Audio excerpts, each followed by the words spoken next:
Welcome to Massive Passive Cash Flow, the podcast that guides professionals to financial prosperity. Join our community and let's start building your wealth. Here's your host, Gary Wilson.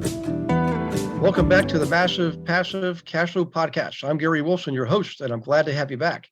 If you haven't done so and you wouldn't mind doing so, please subscribe to the podcast. It's on 30 different channels. Surely your favorite one's in there. The biggest one's obviously Apple, but whichever one you choose is okay with me. And while you're out there, go visit globalinvestoragent.com. This is where you can find trained real estate agents trained to work with you and I, the investor. They know how to identify, analyze, negotiate on and off market deals for you and I. We work in residential, commercial.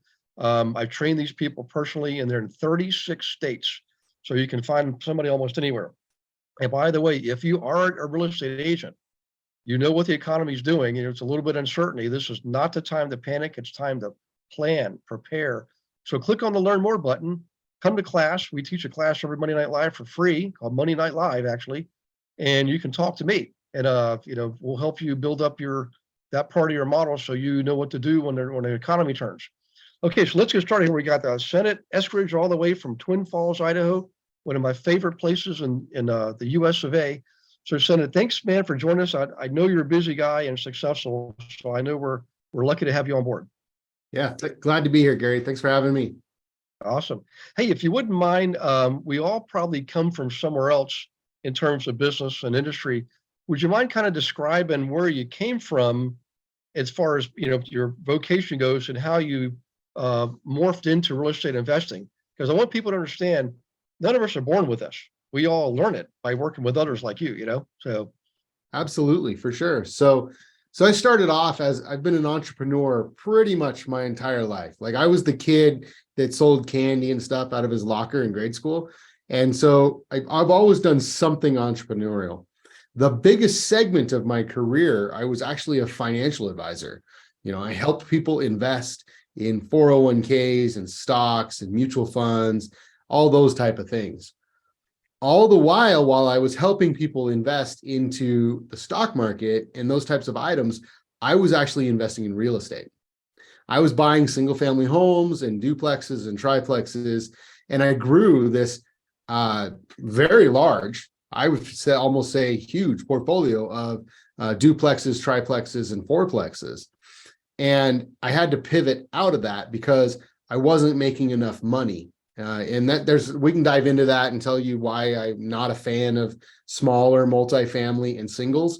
But the short reason was I just wasn't making enough money to hit my goals. And so I moved into multifamily after a ton of time and research and really educating myself. And when I pivoted into multifamily, my brokerage firm that I worked with on the financial advising side, they're like, well, hold on a minute. You can't do that. And so I ended up leaving that financial firm and leaving a whole bunch of trail commissions and that type of thing behind because they wouldn't let me do both. Mm-hmm. And so I left them in 2020 and really focused 100% on multifamily since then. Nice. What's interesting is one of my favorite clients of all time, and I was introduced to him through a student of mine. And turns out he was, I guess I should be careful what I say, he is retired now, but he was a managing director for UBS Financial in a big way. And he told me, he said, you can never use my name in any marketing, advertising, testimonial, because if they find out I'm in real estate, they probably would can me, so. Yeah. But he was such a brilliant investor, and we became good friends. We're still friends today, and he's helped me out in a lot of ways. But that acumen that he developed and that you possess the skills and the talents in the financial planning world obviously serve you well in real estate, and you can apply. In fact, one of my favorite tools in marketing is create a booklet that you get like from a financial planner, but instead of stocks, bonds, and mutual funds, we would load it with duplexes, triplexes, and fourplexes. And that's how we attracted a lot of the really good investors to work with for raising money and or serving them in the way of brokerage. But so it's interesting you mentioned that. But so take us from there. What I know you started off usually like a lot of us did with the 2, 3, or 4 unit properties. But what was the first transaction that got you into maybe it was a 10 or 20 unit or 50 unit. And then what did you learn from that, and kind of take us from there if you don't mind, So my very first bigger property that I purchased was an 18 unit property right here in my hometown. And I attribute a lot to my network and knowing of people, right? That's something that's really, really important to me. And my reputation is very important, and building that with people is really important. And this story isn't exactly a reason why. This property was actually brought to me by a friend of mine who had sourced it off market directly to the seller. So this gentleman was calling through sellers of properties, or I'm sorry, owners of properties, directly to their phone number and saying, hey, are you interested in selling such and such property? And he'd called this guy twice or 2 or 3 times. And he actually, the third time, he was like, no, I'm not interested in selling that one, but I have this other one that maybe I can sell. And it was significantly bigger. It was a 5 unit. Now this one's an 18 unit. And the person who was calling was really smart. He said to himself, well, I can't take down an 18 unit by myself, but I know somebody that can help me. Okay. And so that person brought me this 18 unit together, and we were able to get this 18 unit purchase with a creative financing deal. So we did an owner carry. The gentleman who owned it had owned it for a long time and owned it completely free and clear, no debt or anything on it. We negotiated great terms with a 5-year hold with a little bit higher interest rate at the time. But in comparison to today's interest rates, it's significantly lower than today's rates, right? But we were able to get a great rate with great terms, and something that he was happy with and we were happy with. And that's the way that we purchased that first property, 18 units that are right here in my own backyard. Yeah. You know what? You mentioned a couple key things here. And if you're listening and you're driving, please don't write anything down. You can listen to this later, look at the show notes, but at least remember it. And if you're not driving, definitely write this down. One of the keys was the owner had no debt. And one of the things we do on our team is we have a tool. We can look at properties and owners all over the entire country. And so we can identify people that have owned the property 25 years or more, who are most likely got them paid off now, which is pretty interesting. They can be more flexible. And if they are investors themselves, they understand this, guys. It's like, don't ever be afraid to ask, because they're creative just like you. And so send it back to the transaction. Was it all order financing, or kind of break down the, if you don't mind, the structure of that deal? That would really help a lot of people, Yeah, absolutely. So we ended up setting up what we call a joint venture. There was a couple of different partners that brought different components to the deal. The seller, we purchased it for $1.5 million, and the seller carried $1.2 million. So we had to come up with $300,000 in cash to be able to purchase it, which is a pretty good loan to value, especially these days. We went to a couple of partners, and they did some cash infusions for us and gave us some money to be able to purchase the property, as well as took on additional roles to be able to do that.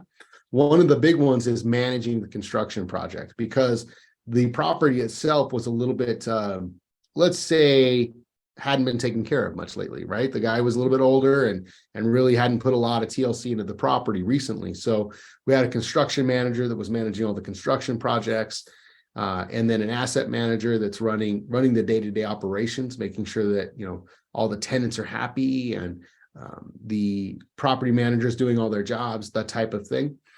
And so let's hit those bullets real quick. So $1.5 million purchase, $300,000 down, $150,000 rehab budget. We had a joint venture across 4 different partners. Okay. But did you 150,000 rehab on 18 units? So were these more cosmetic, like painting, carpeting, and door and drawer fronts, things like that, or anything major in there? The most major thing that we had to do in the plan, the most major thing we had to do was new gutters, like paint and gutters. After we got into most of the units, the plan was just to redo the flooring and some paints and that type of thing. One of the units, actually, though, when we got in there and we started pulling up the floor, they're stacked on top of each other, and the joists, the joists between the top floor and the bottom floor were all rotted out. Whoa. And so we didn't plan for that. It was a little bit of a surprise. And so lesson learned there, always make sure that you have some padding, because you never know what you're going to get into when you start ripping into an older building. That project cost us roughly $15,000 more than we had budgeted. Yeah. Well, that's actually not too bad. I mean, that was, Yeah. 15, that's the interesting thing about real estate. I'm sure you've discovered this too, is you could, quote unquote, be surprised, make a mistake, have an error, whatever along the way. But for the most part, real estate's a very forgiving investment commodity, because you can remodel something and raise the rent. You can add a bedroom, you can add a floor, you can do all kinds of things, and basically be more than well compensated. It doesn't mean you go into it haphazardly. You definitely do due diligence, but you're going to be surprised. And Lord knows I've had some surprises too. Several $100,000 worth in one case, but it ended up being still a great deal. It was a 78 unit apartment complex. We ended up making a 90 unit apartment complex, and we had so much to do. Oh my gosh, but at the end of the day, we more than doubled our money on the value of the building, and we cash flow the entire time we were there. So I'm like, looking back, I'm thinking, what have I got to be angry about? I mean, this thing was a home run, Yeah. So, but it does get frustrating. So, okay, now let's I want to kind of turn a little bit towards where you are. So, is most of what you do in the Twin Falls area? Have you ever ventured out in the other areas of the country? Yeah, absolutely. I definitely will invest in other areas. I focus on areas where I have good, strong teams of people. So being from Southern Idaho, I've got obviously great resources right here in my hometown. So anything on Eastern Idaho, Southeastern Idaho, I'm definitely interested in there. But I also have teams that I work with in Texas. I've got 2 properties in Texas right now. Oklahoma is a great area for me. I've got 2 assets in Oklahoma. I've got a little thing in Ohio, and I'm looking really hard right now at the Carolinas and Kansas City areas, because I have teams. I don't have any properties there yet, but I have teams of people that I'm really wanting to work with. The whole point of all of that is I want to make sure that I've got good deals for the investors that I work with when the investors are ready. Yeah, I agree. And some of the areas you mentioned, I mean, the Carolinas particularly, what's interesting is South Carolina, now the word's kind of getting out, but it's been sort of a sleeper state. Everybody's focused on Florida, North Carolina for years, Georgia, Tennessee's like taken off like it's shot out of a cannon.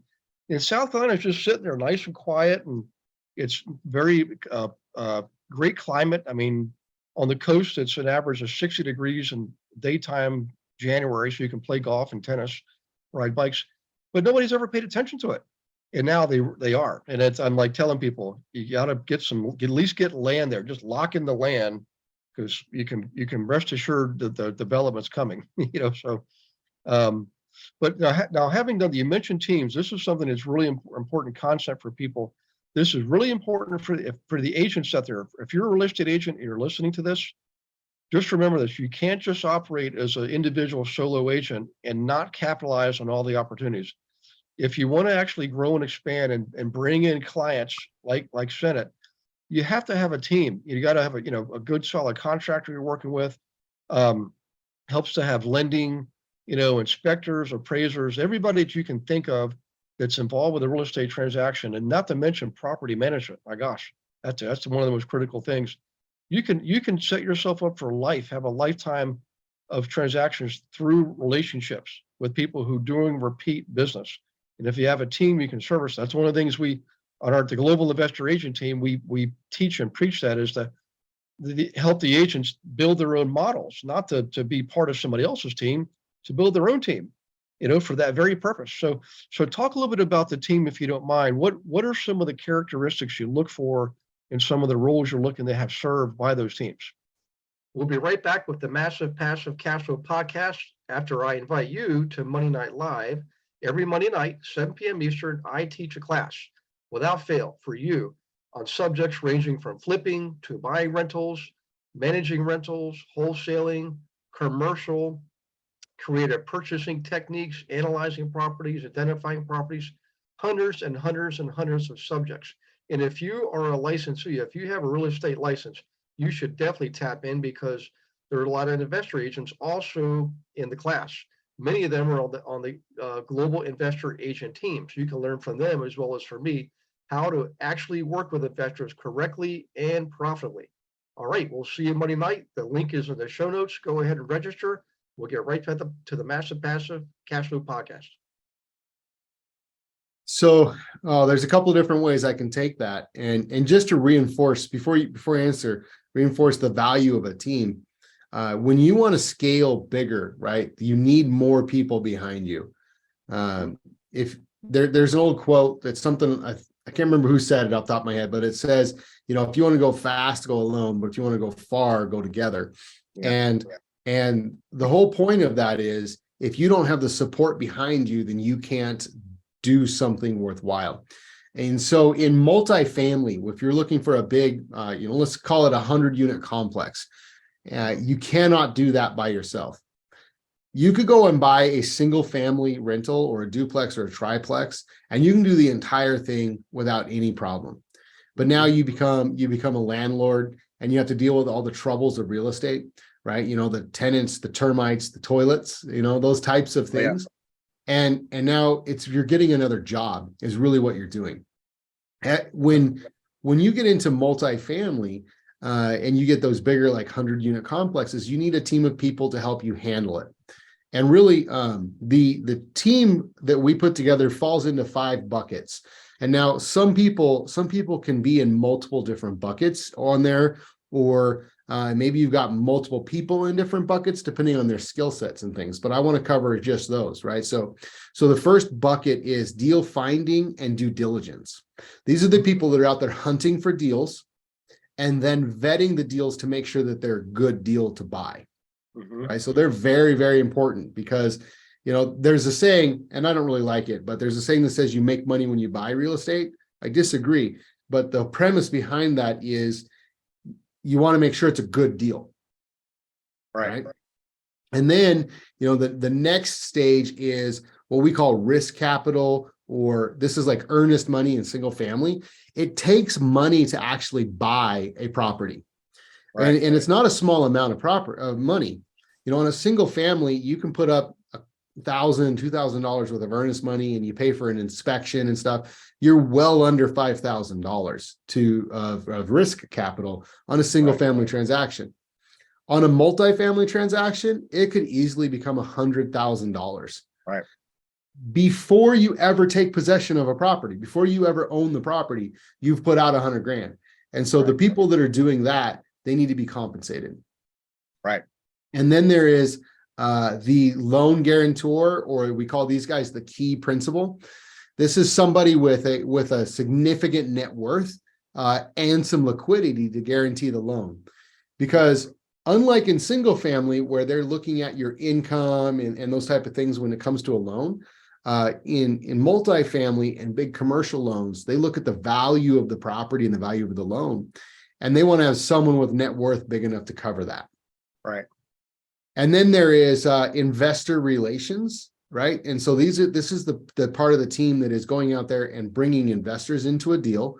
This is something I really specialize in, talking to people like yourself and some of the people listening to this call, and helping them pool money together to go buy this big asset. Because, like on a single family, you can get away with $25,000 to $50,000 down to buy a single family house with a bank, depending on the cost and area and all that. I get that. But when we're talking about a $10 million apartment complex, we're looking to raise $2 to $3 million, maybe $5 million. And of course, there are some people that have that money just laying around, but most of us aren't going to be able to come up with that all at once. So we take small groups with smaller amounts, $50, $100, maybe $200,000 each, and we pool 10 or 20 of those guys together. Now we have enough money to bring the property down, and then maintaining that relationship through the life of the deal. Right. And then the last bucket, and I think this is probably the most important, is what we call asset management. This is not property management. But this is to make sure that the asset is running properly through the life of the deal. Some people say that this is like managing the manager or managing the property manager. Property managers hate that, by the way, so don't say that in front of a property manager.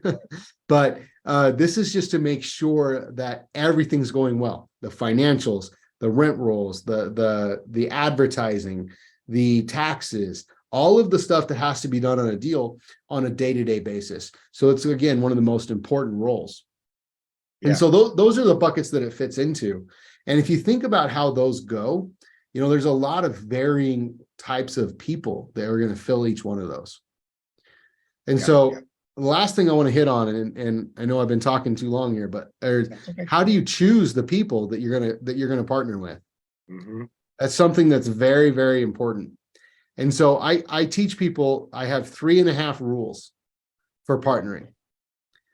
And it's very important to pay attention to these 3.5 items. Okay. So the first one, and the most important is you have to be able to get along with them. You have to be able to like them. What I like to say is, would you go to dinner with this person? Or better yet, would you have them over to your house for a barbecue with your kids? Because these are long-term relationships. You're going to be on one of these deals for 5, sometimes 10 years. And if you dread getting on a call with them every time, it's going to be pretty hard to be in that relationship. Okay, that's number one. Number two, they have to have complementary skill sets. There's that old saying that 1 + 1 can equal 3, right? Or more than 2, regardless. Well, the only way that works is if you have synergistic skill sets. If you're really good at accounting and I'm really good at sales, we come together and we have complementary skills. But if they're both the same skill set, 1 + 1 can actually equal less than 2. Yeah. Right? Because if you're doing the same thing I'm doing, now we're wasting time and we're inefficient. So complementary skill sets. Number 3, you have to have similar goals. Okay. And what I mean by that, they don't have to be exactly in lockstep, but if you want to buy duplexes in Florida and I want to buy 100-unit complexes in Texas, we're not going to line up. Right. So we've got to be on similar types of wavelengths, similar types of path with our goals. And then the reason that I have 3.5, the half a rule, is because it's very similar to 3, but it is distinctly different. Okay. We have to have similar core values. We have to value the same thing. And so I use a big, very distinct example on this on purpose, and very polarizing view. So let's just say you go to church every single day or twice a week, and you're working towards priesthood, and like you're just like this, perfect angel of a human. And this person over here is in the strip club every Friday night. Yeah. Probably going to have a problem with your values, right? Right. So, and I'm not judging. One's right, one's wrong. I don't care, but you need to be similar. Right. I agree 100%. Over all the years, I've had a couple of partners, not a lot of partners, but a few partners, because I was always, kind of hesitant, quite frankly. I was doing well on my own, but like you said, you can go faster on your own, but you can go further with the right team. And so I started doing some joint ventures, business development. We built 7 businesses and hundreds of properties. And there was one partnership I had that started off good, but part of his character didn't show up till the proverbial poop hit the fan. And then that's why now one of my rules is I want to see how people behave when times are good and when times are bad, not just personal, how they express themselves, the anger, fear, joy, pleasure, all that stuff, but how they behave in terms of business. And this guy unfortunately went to the dark side. So very quickly I recognized it and bought him out. And this one business, it was a broker's business. Look, I'm going to just pay you for your half. You're going on a different path. It's going to conflict with what I'm doing, and it's not a good mix anymore. And he understood.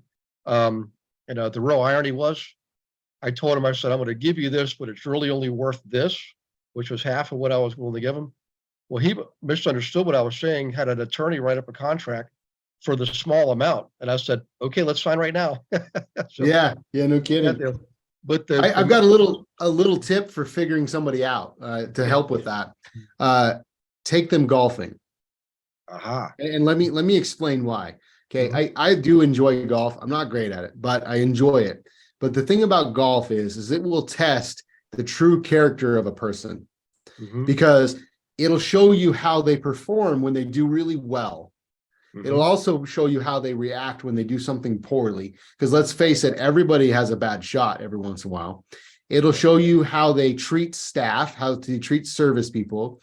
It'll show you how they treat the equipment of other people. It'll show you if they're a drinker or a smoker, or if they swear. I mean, it just is such a thing to spend 4 hours with someone on the Right. golf course, and then maybe lunch afterwards. You're going to learn a ton of stuff about them.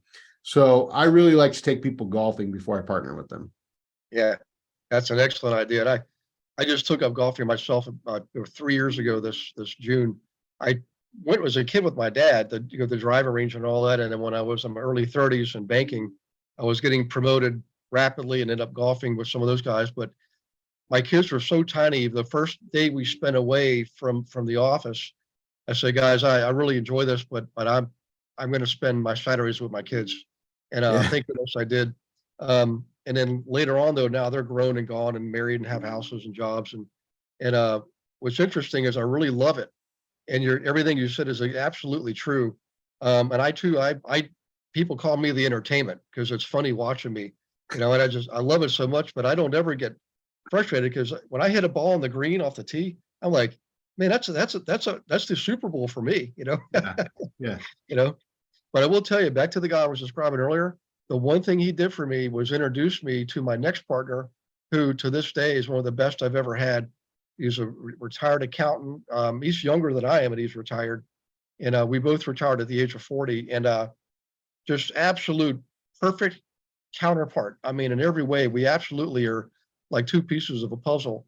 And I would do deals with him to the end of time if he wanted to. So I really appreciate that perspective. Hey, we got a little bit of time left. I want to talk about um, personal development because I feel compelled to ask this after just what we just discussed about, being able to understand people and figure out where they are in their life and what their personalities are like. But personal development, that's us. That's an inside job. And what can you say about that? How important it is, and maybe what are some of the things you've done to develop yourself personally to be a better business person? Yeah, I am a huge fan of personal development. I believe that personal development is the best investment that you can ever make. Because that's something that nobody can ever take away from you. If you can put something into here, that it'll last for the rest of your life. Mhm. What have I done? I've done so many different things in regards to personal development. This is just a little bit of my library behind me of different books that I've read and things that I've done. I have attended several courses all over the country. Mhm. My wife and I have spent well over $100,000 each on personal development, coaching, mentorship, and events. I've done things with Tony Robbins. I've done things with Gary Vaynerchuk. I've done real estate mentoring, Landmark Forum. I've done just you name it. I've done it. And one thing I've noticed is that a lot of people don't value it, right? Or they don't realize the importance of it. They're not going to go to the same lengths that I've gone to. Mhm. So I think it's so important. My wife and I actually started a personal development experience right here in our own town, right? Twin Falls is not the biggest city in the world. It's Right. actually fairly small. And most people are not going to go and spend the same amount of time and energy and effort, let alone the money to go do this. So Mhm. we developed a thing called the Idaho Business Summit, Okay. which is Idaho's premier personal and professional development experience, where we bring Tony Robbins style speakers to Twin Falls, Idaho. And now these people in Idaho can access it for, pennies on the dollar. And, it's not a business that makes a lot of money. In fact, so we just do it as kind of a gift to our community. That's how important it is to us. We want to make sure that everyone has access to it. So highly recommend whatever you can do, get out there, do some kind of personal development. Which, by the way, I believe personal development is professional development. Yeah. Yeah. It was interesting. The very first book I read in the genre of personal development was from Tony Robbins. It was Awaken the Giant Within. And I found it in one of my rentals where somebody had vacated. I was just going in to pick up the last bit of stuff and saw this, and I saw, well, that looks pretty neat, man. Started reading it. I was just lit myself on fire, man. I was ready to rock and roll. And since then, conferences, masterminds.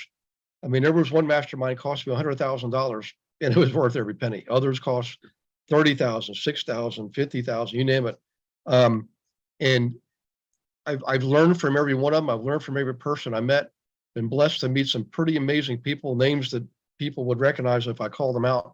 All because I took that step to just put myself out there and not be afraid to shake hands, introduce myself to people, and whatever their programs were, take their programs. So what you were describing about you and your wife, is this something you offer? Can people listening, can they participate in this? Is it, if you don't mind sharing that, Absolutely. You want to come to Twin Falls, Idaho? It's 2023. It'll be on May 10th.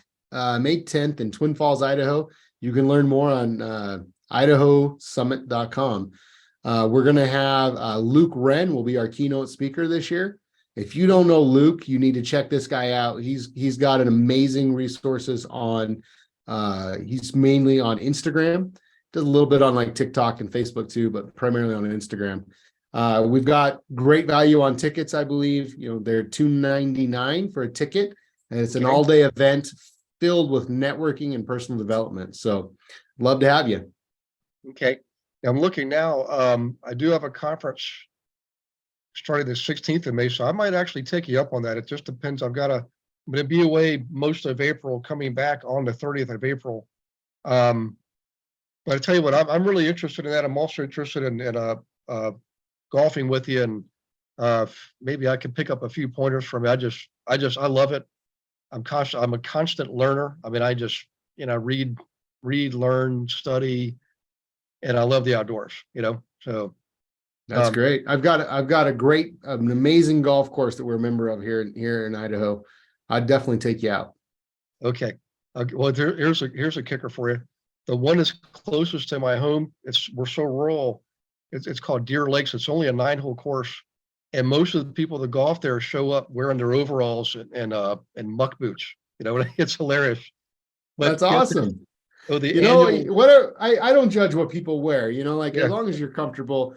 The one of the wealthiest men I've ever met looks like he just fell off of a tractor. And oh yeah, you meet him and shake his hand. He's the most humble, quietest guy. He drives a 1980s pickup truck, and he's not flashy at all, but he's one of the wealthiest people I've ever met. Yeah, sounds like a guy named Bill Bartman.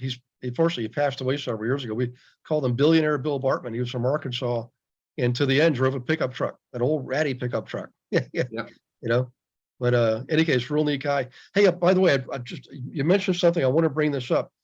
So when it comes to conferences, you mentioned you and your wife really have invested a lot in yourselves. But what would you say? Do you go to 1 per year, 3 per year? Do you have like a benchmark you set for yourselves as far as other conferences you attend? I want people to hear this, because I tell you guys, I've grown tremendously from going to other people's events, Yeah, I don't actually have a benchmark. I probably should set a number, a goal that I go to, but already in 2023, I've been to 4 conferences. Whoa. Right. And it's, March. So 2022, I think the number was 8. 21 was probably somewhere around 10 conferences. So I would say 1 every other month. I would caution somebody though, like it is possible to do too many events, right? Because you have to implement what it is that you learned. And I do spend a lot of time implementing those things. But yeah, I would say 9 to 12 a year.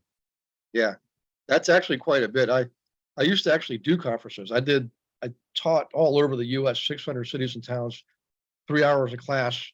And then I started doing 3-day events, and it was hard work, but it was very fulfilling.